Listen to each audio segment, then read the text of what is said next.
Hello dear students, welcome to the online class of the circuit academy. So guys, जैसा कि last class में मैंने आप लोगों को बताया था कि नेक्स्ट क्लास में हम लोग क्या स्टडी करने वाले हैं, तो केमिकल फार्मूला स्टडी करने वाले हैं। सो आज की इस क्लास में हम लोग क्या स्टडी करेंगे गाइस, केमिकल फार्मूला, कि किस तरीके से आप केमिकल फार्मूला जो है गाइस क्या कर सकते हैं, फॉर्म कर सकते हैं।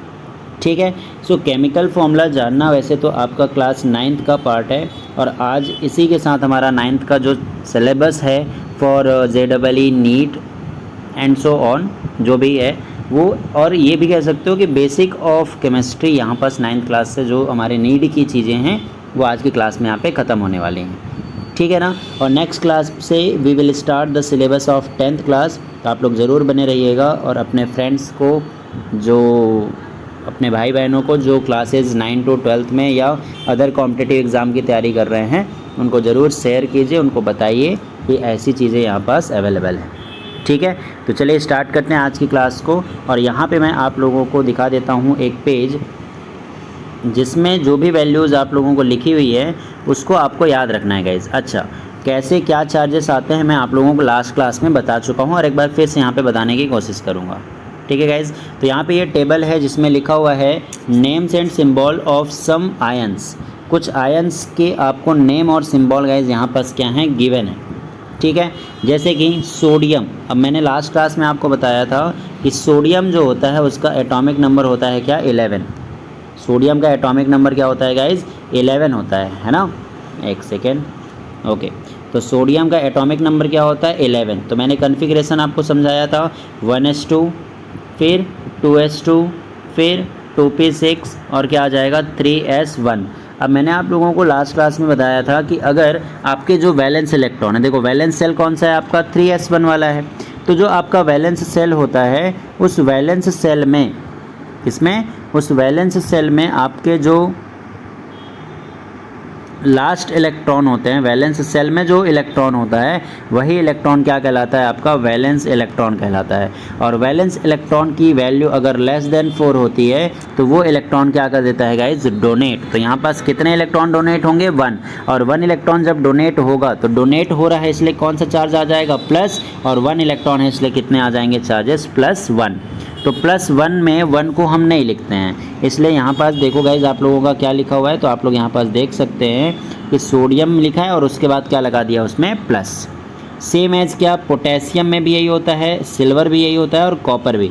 अब कॉपर देखो दो तरीके के होते हैं, एक होता है कॉपर प्लस वाला मतलब 1 वाला, और एक होता है कॉपर 2 वाला। ठीक है। तो जो कॉपर 1 वाला होता है उसको नॉर्मली कॉपर या फिर क्यूप्रस भी पढ़ा जाता है, याद रखिएगा गाइज। क्या पढ़ा जाता है, क्यूप्रस पढ़ा जाता है। ठीक है। या तो नॉर्मली कॉपर पढ़ो या फिर क्या पढ़ते हैं हम उसी को क्यूप्रस भी पढ़ते हैं, ध्यान रखना। और जो कॉपर 2 वाला होता है, देखो यहाँ पे क्या है 2+, तो जो कॉपर 2+ वाला है उसको क्या पढ़ा जाता है, क्यूप्रिक। क्या पढ़ा जाता है, क्यूप्रिक, या फिर कॉपर 1 और कॉपर 2 भी आप स्टडी कर सकते हो, रीड कर सकते हो। ठीक है। तो ये जो यहाँ पास थे सोडियम, पोटेशियम, सिल्वर और कॉपर, इसमें कितने चार्जेस लगे हुए हैं, +1। तो ये जो ग्रुप है आपका ये कौन सा वाला हो गया, +1 वाला। देखो यहाँ पे वैलेंसी कितनी लिखी हुई गाइज, 1। भाई 1 वैलेंसी ही तो थी, आपकी वैलेंसी कितनी आई थी यहाँ पास, 1 आई थी। ठीक है, समझ में आ रहा है। चलो अब आगे बढ़ते हैं। नेक्स्ट देख सकते हो यहाँ पास 2 वैलेंसी वाला है, कौन कौन सा है भाई, 2+, 2+, 2+, 2+ and 2+, magnesium, calcium, zinc, iron, copper. ठीक है। तो इन सब पे जो चार्जेस दिख रहे हैं आपको कितने दिखाई देंगे, आपको 2+, याद रखना। ठीक है। अभी मैं फॉर्मूला बताऊंगा कैसे बनाते हैं। 3 वाले में देखो क्या क्या है यहाँ पास, एल्यूमिनियम 3+, आयरन 3+। अब देखो यहाँ पे आयरन भी 2 तरीके का होता है। ठीक है। आयरन भी कितने तरीके के होते हैं गाइज, 2 टाइप्स के होते हैं। जैसे यहाँ पे आयरन 3+ लिखा है, तो जो 3+ वाला आयरन होता है इसको हम पढ़ते हैं फेरिक। जैसे यहाँ पास क्या पढ़ा था हम लोगों ने अभी, फेरिक, क्यूप्रिक पढ़ा था, सेम एज ए का होता है आपका फेरिक।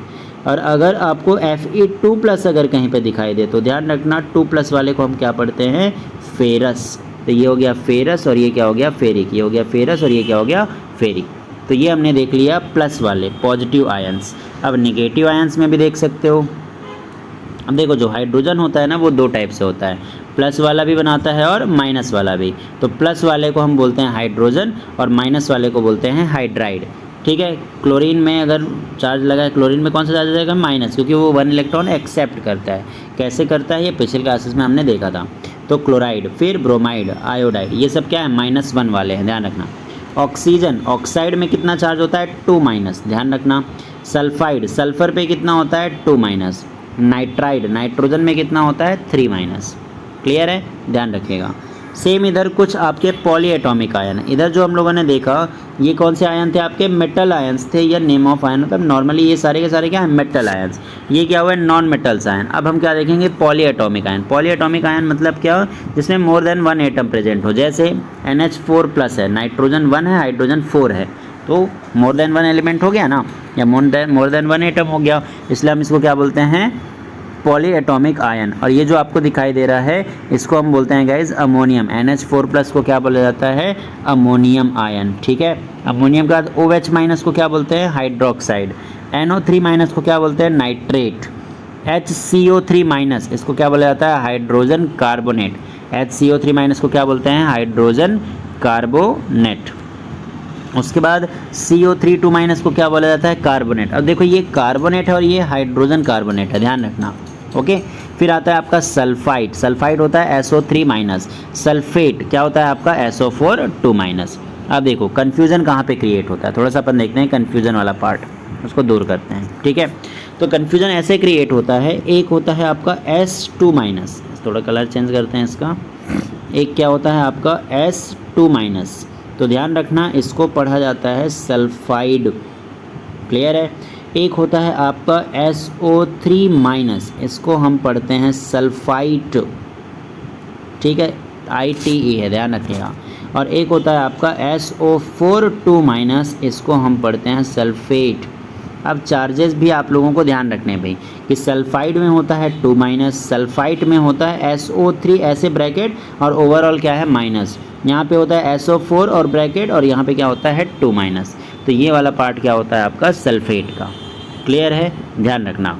सेम एज और कन्फ्यूजन कहाँ पे क्रिएट होता है, तो एक तो मैंने बता दिया था आपको कि अब भाई HCO3- क्या होता है आपका, hydrogen carbonate. Hydrogen carbonate. Okay, और अगर CO3 है तो उसको हम क्या बोलते हैं, कार्बोनेट। क्या बोलते हैं इसको हम, कार्बोनेट। क्लियर है। कहीं कहीं पे आपको दिखाई देगा HSO3-, इसको बोलते हैं हाइड्रोजन सल्फाइड। हाइड्रोजन सल्फाइड, ध्यान रखिएगा, सल्फाइड। ठीक है, TE लास्ट में। क्लियर है, तो ये आपको ध्यान रखना है।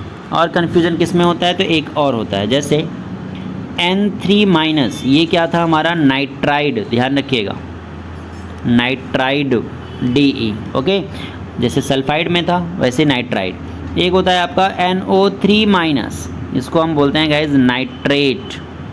क्या बोलते हैं इसको, नाइट्रेट। और सेम आपका एक मिलेगा NO2-, इसको हम बोलते हैं नाइट्राइट। ठीक है, TE, यहाँ पे TE, यहाँ पे ATE और यहाँ पे IDE। क्लियर है, तो ये हो गया आपका कन्फ्यूज़न वाला पार्ट।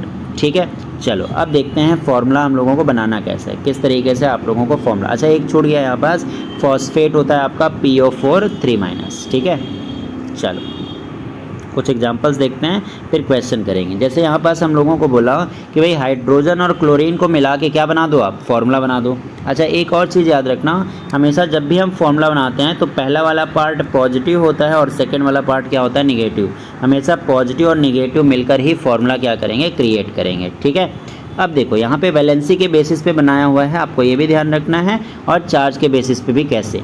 तो देखो हाइड्रोजन की वैलेंसी कितनी होती है 1, Cl की वैलेंसी कितनी होती है 1। तो दोनों की वैलेंसी जब सेम होती है तब जब फॉर्मूला बनाना होता है तो डायरेक्टली हम लिख देते हैं क्या, HCl। तो HCl क्या हो गया आपका, हाइड्रोजन क्लोराइड। देखो पहला वाला पार्ट को हम क्या बोलते हैं, हाइड्रोजन, सेकेंड वाला पार्ट क्या होता है आपका, क्लोराइड। वन मोर थिंग, इसको हम ऐसे भी याद रखेंगे, कैसे, तो भाई H पे होता है प्लस चार्ज और क्लोरीन पे क्या होता है माइनस चार्ज। H पे क्या होता है प्लस चार्ज और क्लोरीन पे क्या होता है गाइज आपका माइनस चार्ज। तो देखो यहाँ पे जो भी संख्या रहेगी, जैसे यहाँ 1 है, कुछ नहीं मतलब क्या है 1, तो ये 1 हम लिखते हैं यहाँ पे क्लोरीन के नीचे, और ये वाला क्लोरीन वाला नंबर लिखते हैं यहाँ पास। तो दोनों 1 1 है तो उससे कोई फ़र्क नहीं पड़ रहा है, इसलिए यहाँ पे क्या आ गया फॉर्मूला आपके पास, HCl। ठीक है, ध्यान रखना अगर वैलेंसी और चार्जेस सेम होंगे तो किसी प्रकार का कोई भी फॉर्मूला नहीं बनता है, एज इट इज़ हम उसको लिख देते हैं। अब यहाँ पे देखो, ठीक है, इस वैलेंसी को गोली मारो। अभी ध्यान से देखना, सल्फर पे कितना होता है गाइज आपके पास 2- है ना, सल्फाइड बोलते हैं जिसको, और हाइड्रोजन पे क्या होता है +1। तो कैसे लिखेंगे, तो ऐसे ही जैसे अभी लिख रहे थे, 1 को कहाँ लिखोगे आप, सल्फर के नीचे। 1 को कहाँ लिखोगे आप, सल्फर के नीचे लिखोगे भाई।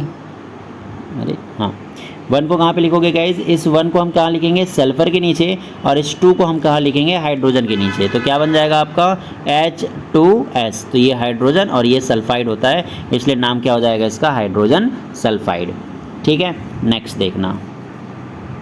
ठीक है, आपको चार्जेस के बेसिस पे, देखो चार्ज के बेसिस पे लिखा है ना, वैलेंसी या चार्ज दोनों के बेसिस पे आप बना सकते हो। तो एल्यूमिनियम पे गाइस कितना चार्ज होता है, 3+। ऑक्सीजन पे कितना चार्ज होता है, 2-। तो ये 2 कहाँ पास लिखाएगा, एल्यूमिनियम के नीचे, और ये जो 3 है वो कहाँ लिखाएगा आपका, ऑक्सीजन के नीचे। इसलिए फॉर्मूला क्या बन गया, Al2O3। क्या बन गया फॉर्मूला आपके पास, Al2O3। चलो कुछ और एग्जांपल देखो, यहाँ पे भी देख सकते हो। अब अभी मैंने बताया कि जब चार्जेस सेम हो तो फॉर्मूला में कोई चेंजेस नहीं आता, एज इट इज़ हो जाता है। मतलब क्या, CaO बनेगा, ये नहीं कि आप Ca2O2 लिखें ना, ये गलत हो जाएगा, ध्यान रखिएगा। जब भी आपके पास चार्जेस अगर सेम हो तो आपका फॉर्मूला एज इट इज़ हो जाता है। क्या हो जाता है आपका फॉर्मूला, एज इट इज़। ठीक है, आप देख सकते हो क्या लिखा है कि the valencies of the 2 elements are the same, you may arrive at the formula of Ca2O2 but we simplify the formula as CaO। तो क्या याद रखना है कि जब चार्जेस सेम हो तो फॉर्मूले में आप डायरेक्टली लिख देते हो। ठीक है, अगला लिखा है इसने सोडियम और क्या लिखा, नाइट्रेट। तो इसको भूल जाओ, इसको भूल जाओ अभी। ठीक है, आप लोग अपने बेसिस पे बनाओ, इसको अभी साइड रखते हैं। चलो, आपको बोला भाई सोडियम नाइट्रेट का फॉर्मूला बताना है। किसका फॉर्मूला बताना है, सोडियम और नाइट्रेट। ठीक है, तो हमको तुरंत माइंड में आना चाहिए कि भाई सोडियम पे होता है गाइस प्लस चार्ज और नाइट्रेट पे होता है NO3-। क्या होता है, NO3-। तो क्या बताया था मैंने अभी कि जब चार्जेस सेम हो, देखो ये +1 है और उधर क्या है -1, तो आपको फॉर्मूला में कुछ भी इधर उधर नहीं करना है, डायरेक्टली आपको लिख देना है फॉर्मूला। तो क्या बन जाएगा, NaNO3 बन जाएगा। क्या बन जाएगा आपका, NaNO3। समझ में आया ना, इस तरीके से। चलो एक और, जैसे यहाँ पे देखो नीचे में, अभी देखते नहीं है नीचे का, हम लोग अपने से बनाने की कोशिश करते हैं। क्या लिखा है, कैल्शियम हाइड्रोक्साइड। क्या लिखा हुआ है गाइज आपका, कैल्शियम हाइड्रोक्साइड। कैल्शियम हाइड्रोक्साइड, तो कैल्शियम में आपको पता है क्या होता है, Ca2+। हाइड्रोक्साइड में क्या होता है आपके पास, OH-1 लिख देता हूँ इसको मैं। अब ये 1 कहाँ आ जाएगा, Ca के नीचे, और ये 2 कहाँ चला जाएगा, OH के नीचे। तो फॉर्मूला क्या हो जाएगा, Ca। अब ध्यान रखना, जब आप पॉलीएटॉमिक आयन लिख रहे होते हो तो ब्रैकेट लगाना होता है। तो ब्रैकेट लगा दिया मैंने, OH, तो Ca के नीचे 1 लिखना था, तो 1 को वैसे नहीं लिखते इसलिए साइड कर दिए। OH के नीचे 2 है इसलिए क्या लिख देंगे, 2। तो फॉर्मूला क्या बन जाएगा, CaOH2, कैल्शियम हाइड्रोक्साइड। ठीक है, कुछ और एग्जांपल देखते हैं। चलिए, यहाँ पास लिखा हुआ है एक फॉर्मूला किसका, सोडियम कार्बोनेट। चलो बनाते हैं अपने से। तो सोडियम का फॉर्मूला क्या हो गया, अगेन अपने पास Na+, और कार्बोनेट का आपको मालूम है क्या होता है, CO3 ये कार्बोनेट, ये सोडियम। तो क्या हो जाएगा, ये 2 आ जाएगा सोडियम के नीचे, और यहाँ 1 है तो 1 आ जाएगा इसके नीचे। सो क्या बन जाएगा, Na2CO3। क्या बन जाएगा, Na2CO3। अब इसको ब्रैकेट लगाओ या नहीं लगाओ कोई फ़र्क नहीं पड़ेगा, क्योंकि उस साइड पे तो 1 है ना। तो ये हो गया आपका, क्लियर है। चलो कुछ अपने से क्वेश्चन बनाते हैं। जैसे यहाँ पे क्वेश्चन में बोला है कि right the formula of the following, है ना। चलो लिखते हैं भाई। पहला फॉर्मूला है सोडियम ऑक्साइड का, तो सोडियम में होता है गाइज प्लस, और ऑक्सीजन में क्या होता है 2-। तो ये 2 कहाँ आ जाएगा, सोडियम के नीचे, और 1 आ जाएगा ऑक्सीजन के नीचे। तो इसका फॉर्मूला बन जाएगा क्या आपका, NaO बन जाएगा, सॉरी Na2O बन जाएगा। क्या बन जाएगा इसका फॉर्मूला आपके पास, Na2O। समझ में आया, ठीक है। तो इस तरीके से हम लोगों को क्या करना होता है, यहाँ पे फॉर्मूला जो है लिखना होता है। चलो आगे देखते हैं, नेक्स्ट फॉर्मूला क्या बनेगा। नेक्स्ट वाला क्वेश्चन देखो, नेक्स्ट में लिखा है एल्यूमिनियम क्लोराइड। तो हमको मालूम है कि एल्यूमिनियम में क्या होता है गाइज आपके पास 3+, और क्लोराइड लिखा है, क्लोराइड में क्या होता है -1। तो ये 1 कहाँ आ जाएगा, यहाँ पे, और ये 3 कहाँ आ जाएगा, यहाँ पे। So the formula becomes AlCl3, क्योंकि 1 को तो लिखा नहीं जाता। नेक्स्ट देखो क्या लिखा हुआ है, सोडियम सल्फाइड। तो Na पे होता है फिर से प्लस, सल्फाइड है ना ये, सल्फाइड। तो सल्फाइड में क्या होता है आपके पास S2-। तो ये 2 यहाँ, सॉरी, क्या हो जाएगा Na+ और H2 माइनस, तो 2 कहाँ पे आ जाएगा नीचे और 1 आ जाएगा यहाँ पे। So the formula becomes MnA2S। Clear है। तो इस तरीके से आपको फॉर्मूला लिखना आना चाहिए। अभी मैग्नीशियम हाइड्रोक्साइड का फॉर्मूला आप लोगों का होमवर्क है, ज़रूर लिखकर कमेंट कीजिएगा। उसके बाद लिखा है फॉलोइंग नेम, अब आपको लिखना है। चलो नेम भी कर देते हैं भाई, ये क्वेश्चन है यहाँ पास, नेमिंग करना है तो तुरंत बन जाएगा भाई। पहला वाला पार्ट क्या है एल्यूमिनियम, दूसरा वाला पार्ट क्या है सल्फेट, तो क्या हो जाएगा इसका नाम आपका एल्यूमिनियम सल्फेट, है ना, सिंपल है। पहला वाला पार्ट कैल्शियम, दूसरा वाला पार्ट क्लोराइड, क्लोरीन है मतलब क्लोराइड, तो क्या हो जाएगा calcium chloride. Potassium sulphate, potassium nitrate, calcium carbonate. ठीक है, इस तरीके से हम नेमिंग जो है आसानी से कर सकते हैं। What is meant by the chemical formula, तो the chemical formula is that term जिसपे हम लोग एक पॉजिटिव आयन और एक नेगेटिव आयन्स को शो करते हैं विद देयर वैलेंसी। ठीक है, उसके बाद बोला है how many atoms are represented in a H2S molecule, कितने एटम रिप्रेजेंट हो रहे हैं, तो हाइड्रोजन के 2 एटम्स और सल्फर के 1 एटम। PO3 माइनस में फास्फोरस का 1, ऑक्सीजन के कितने एटम्स 4। क्लियर है। तो इस तरीके से ये आपका केमिकल फॉर्मूला वाला पार्ट जो है गाइज आपका यहाँ पे क्या हो जाता है, एंड हो जाता है। ठीक है, और 9th का सिलेबस जैसे कि मैंने बोला था कि 9th का सिलेबस में जब सबसे ज़रूरी था आपका मोल कॉन्सेप्ट, देखो बेसिक चीज़ें मैंने आप लोगों को बताई है। अभी आगे की क्लासेस में जब हम 11th पढ़ेंगे तो फिर से ये सारी चीज़ें देखेंगे और वहाँ पे थोड़ा सा हाई लेवल चलेंगे।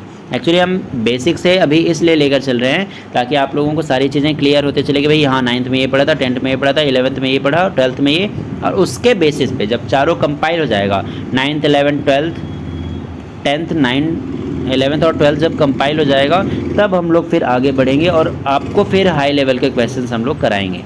ठीक है, अभी हम लोग फोकस कर रहे हैं कि 9 to 12 तक के जो important parts of the syllabus है वो फटाफट से क्या हो सके कंप्लीट, और आप लोगों को माइंड में सारी चीज़ें आती जाए कि 9th में हमने ऐसा पढ़ा था, अब 10th में हमको ऐसा पढ़ना है।